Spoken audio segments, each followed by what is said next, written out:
Welcome to English Stories with Dr. K. The Scholarship Jacket by Marta Salinas.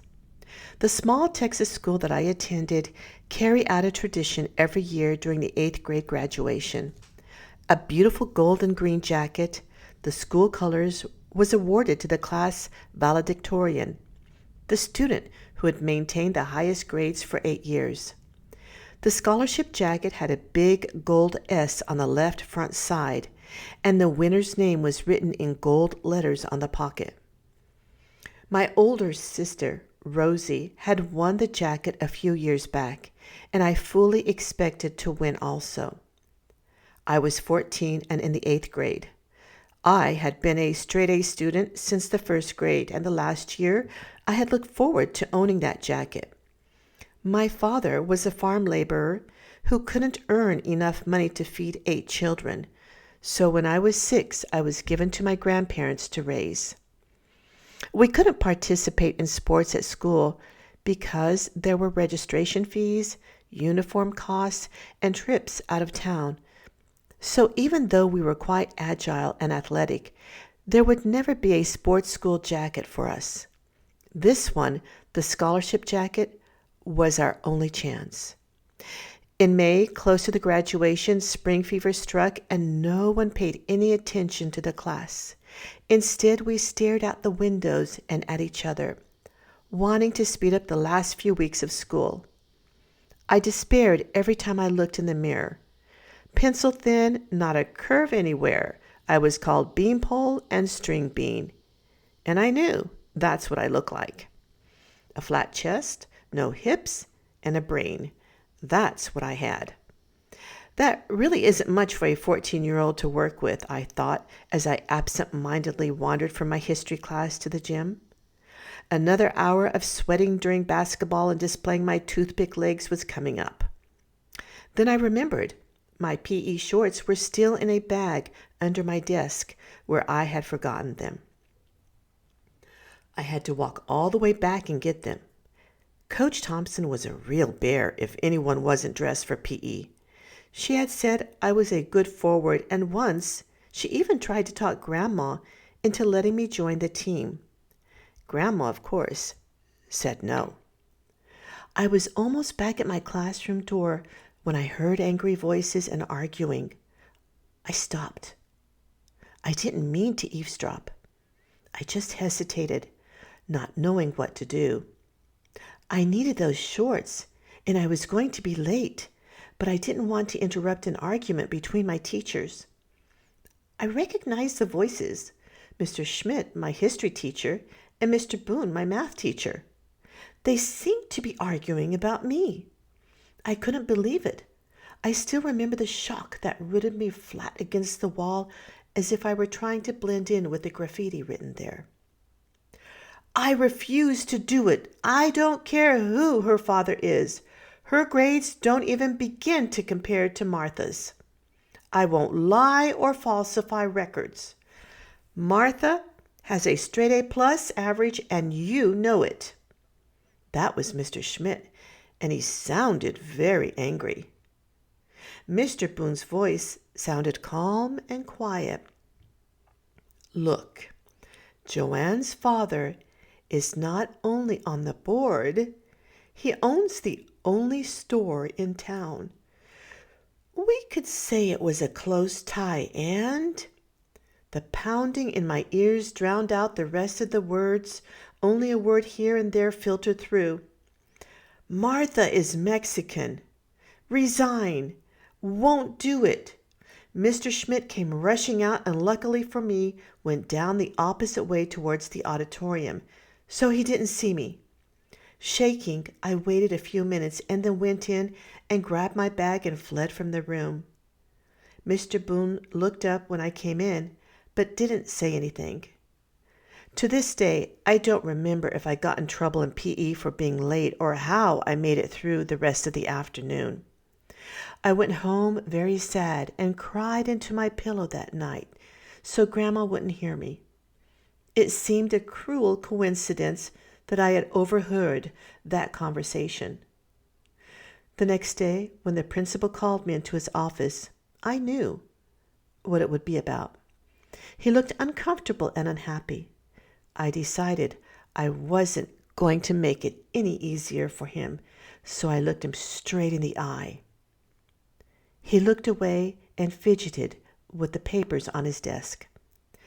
"Martha," he said, "there's been a change in policy this year regarding the scholarship jacket. As you know, it has always been free." He cleared his throat and continued, "This year the board decided to charge $15, which still won't cover the complete cost of the jacket." I stared at him in shock, and a small sound of dismay escaped my throat. I hadn't expected this. He still avoided looking in my eyes. "So, if you are unable to pay the $15 for the jacket, it will be given to the next one in line." Standing with all the dignity I could muster, I said, "I'll speak to my grandfather about it, sir, and let you know tomorrow." I cried on the walk home from the bus stop. The dirt road was a quarter of a mile from the highway, so by the time I got home, my eyes were red and puffy. "Where's Grandpa?" I asked Grandma, looking down at the floor so she wouldn't ask me why I had been crying. She was sewing on a quilt and didn't look up. "I think he's out back working in the bean field." I went outside and looked out at the fields. There he was. I could see him walking between the rows, his body bent over the little plants, hoe in hand. I walked slowly out to him, trying to think how I could best ask him for the money. There was a cool breeze blowing and a sweet smell of mesquite in the air, but I didn't appreciate it. I kicked at a dirt clod.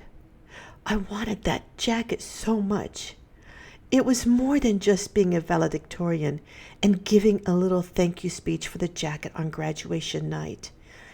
It represented 8 years of hard work and expectation.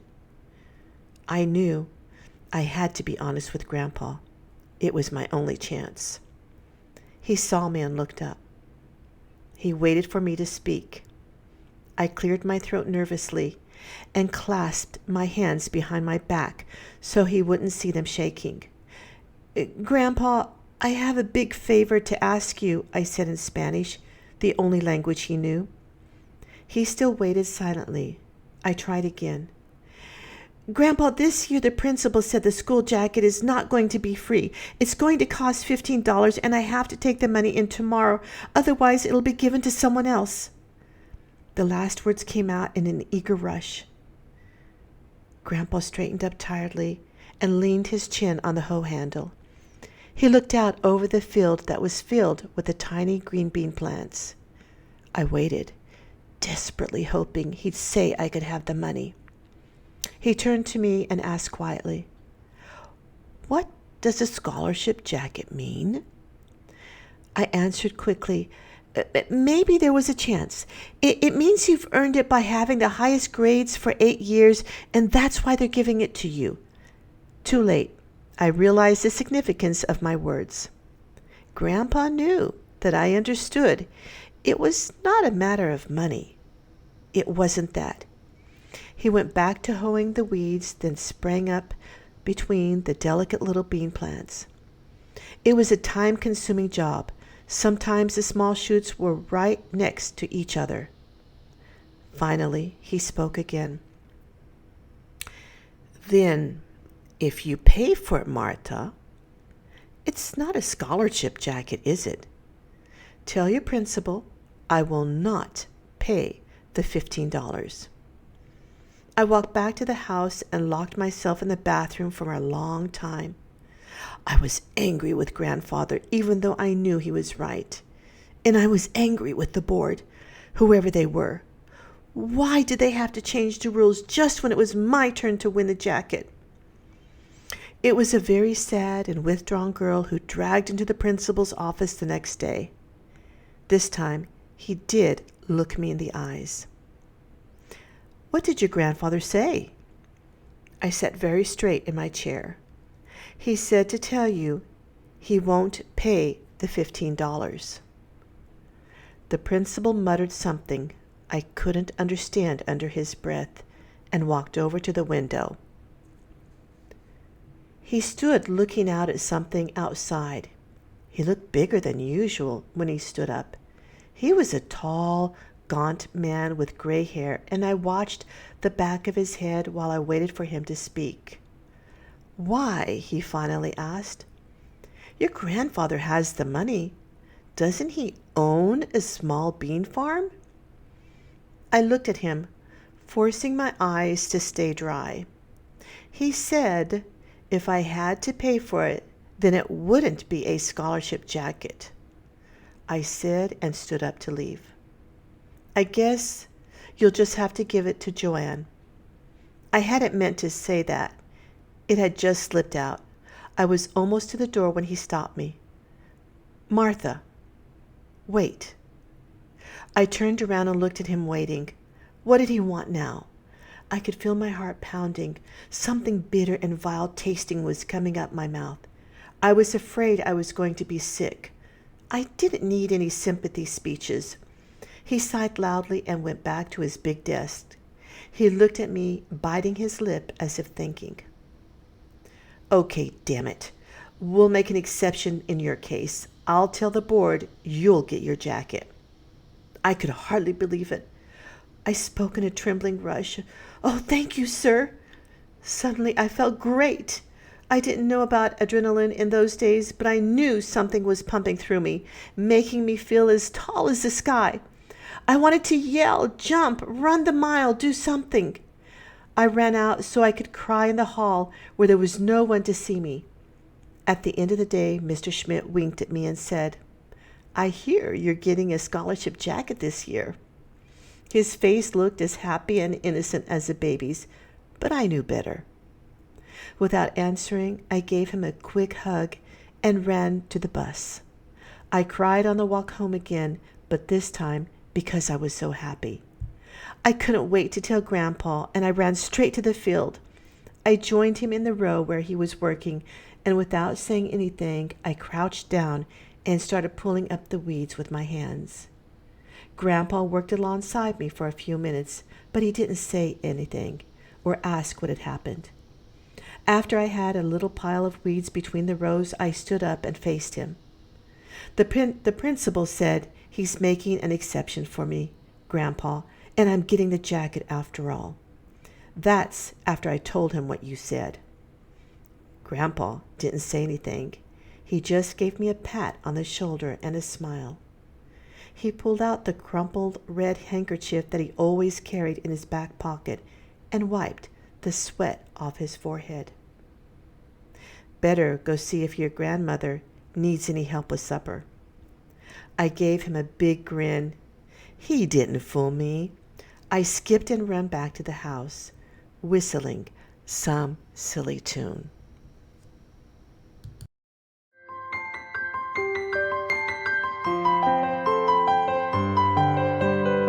Please subscribe, like, and share.